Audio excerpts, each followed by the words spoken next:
Hey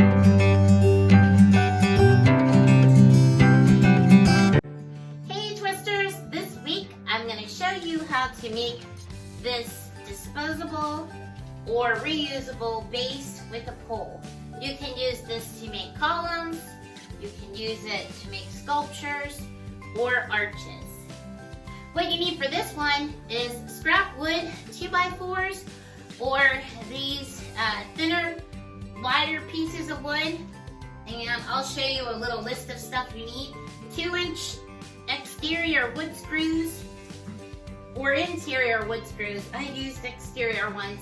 A 3/4 inch conduit pool, duct tape in whatever color you want to cover your pool with, one 11-inch round balloon, and a 3/4 inch drill bit for wood.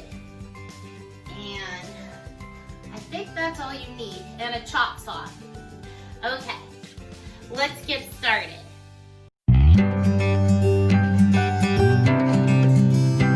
Okay, to make our little dump bases, we're going to use scrap wood.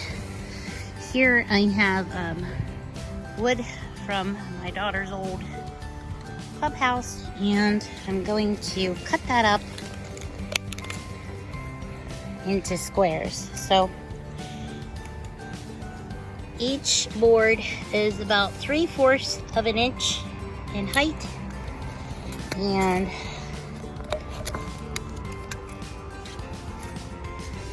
it's about 5.5 inches wide and 16 3/4 inches long. So you just want to make sure that whatever wood you use, you end up making it in a square. So we're going to cut these with a chop saw, and I will show you what everything's supposed to look like in just a second. But we want 3 layers on this one. So 1, 2, 3. You know, if your wood's a little thicker, you can use maybe 2 layers, but I'm going to use 3 layers for this base. So I know this is a little bit of a sissified version of a chop saw, but you might, if you have one, want a larger blade. I found this one on Let Go, I believe, or Offer Up, and it was only 50 bucks in the box. So pretty happy about that. And it does what I need to. You can see it's not like a real wide blade, so I just cut part of it and then I flip it over. So to make it the same size, I'm just going to hold my hand so it's flush over here, and then slide it on, and then lift this up. Be careful, be very careful, and watch your hands on these things. Saws make me very nervous, so you have to be really careful. And see how the blade is just touching right on this side, kind of scrapes down? That's going to cut it to the same exact width. So that's what I want. So this is flush.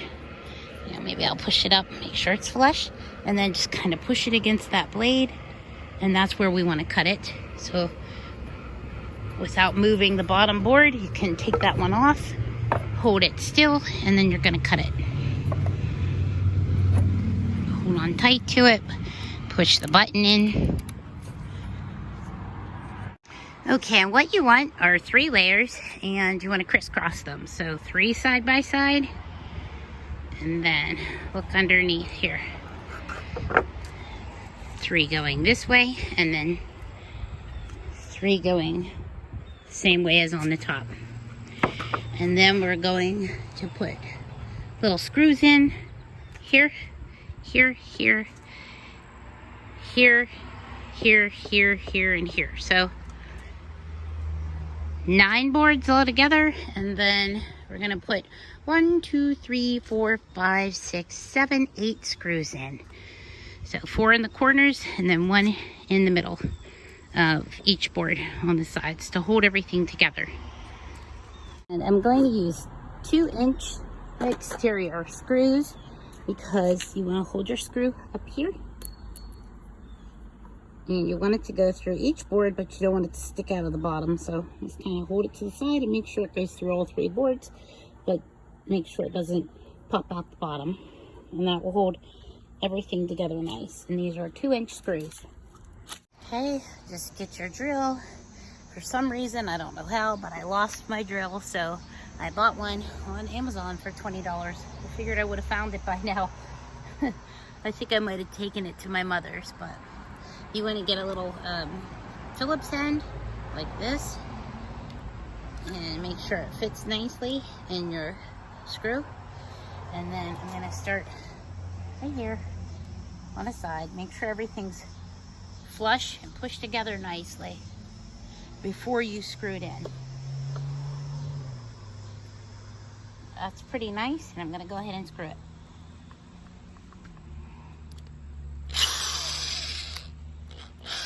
Make sure your drill's going the right way.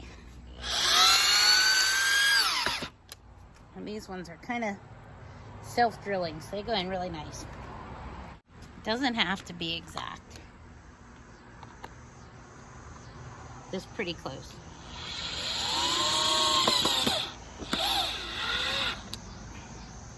You could nail these in too. I just don't want anything to fall apart, so I'm using screws.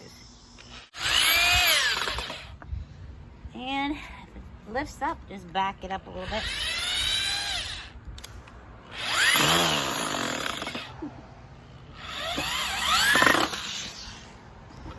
Yeah, I'm not perfect at this, but if I can do it, you can do it.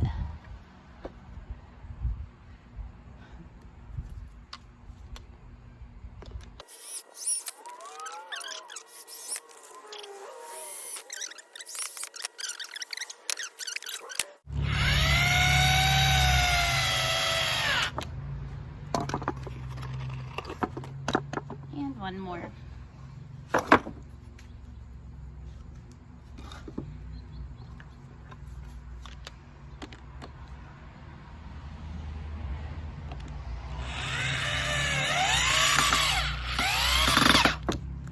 You could put these a little towards the middle if you want to. I put them on the ends. So maybe I need 2 more. I probably don't, but I'm going to do it anyway.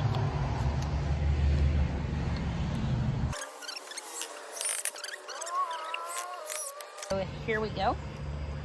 This is what we have. So it's 3 thick and it's pretty heavy. It's really heavy, actually. I should weigh that. Then what we want to do is take our wood drill bit and 3/4 inch. That's my conduit. It's my 3/4 inch conduit. And you want to cover your conduit, you know, with your duct tape. It makes it easier. If you want to do it right now, it might be easier. And then right in this center board, we're going to drill a hole. And I found just a 3-pack of wooden drill bits. They're flat on the end and they have these little point things. So I found these at Harbor Freight. And you get 40% off of one item.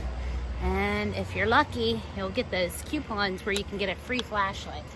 I don't know if they're doing it anymore right now, but they have other coupon deals. You can even look up online and get them online. And just use the code or the barcode at the checkout. Okay, so right here, I'm just gonna drill a hole.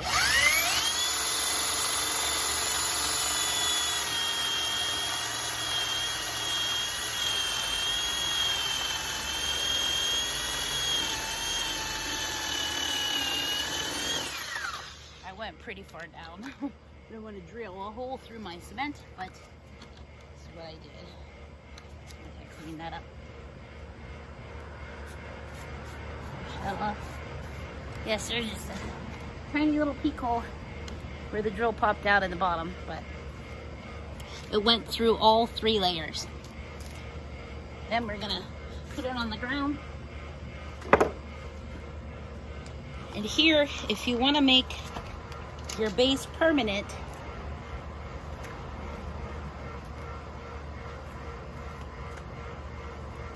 you would put a balloon over the top of this. So like an 11-inch balloon, right over the top and stretch it, and then you're gonna pound that in with the rubber mallet. So see how it comes out right now? I'm gonna show you. Okay, so my balloon's on there. Stick it in there. And twist it in. You can pound it with a rubber mallet too. I'm just turning it in there. And it makes it really, really strong. So watch. Look how strong it is when you put the balloon on it. It makes it really solid. So there is how you make a pretty cheap base. If it's a little crooked, you can bend it a little bit. I just bent it up straight. So just twist it in with the balloon on. Look how solid it makes it. You can lift it up and everything. It makes it really, really stuck in there, and that's how you make a nice little disposable base. You can paint these, or you can cover them with like a cheap tablecloth. That's an option too, and I do that a lot. You can cover your other bases also using this, and I'll leave a link below where you can get these tablecloths.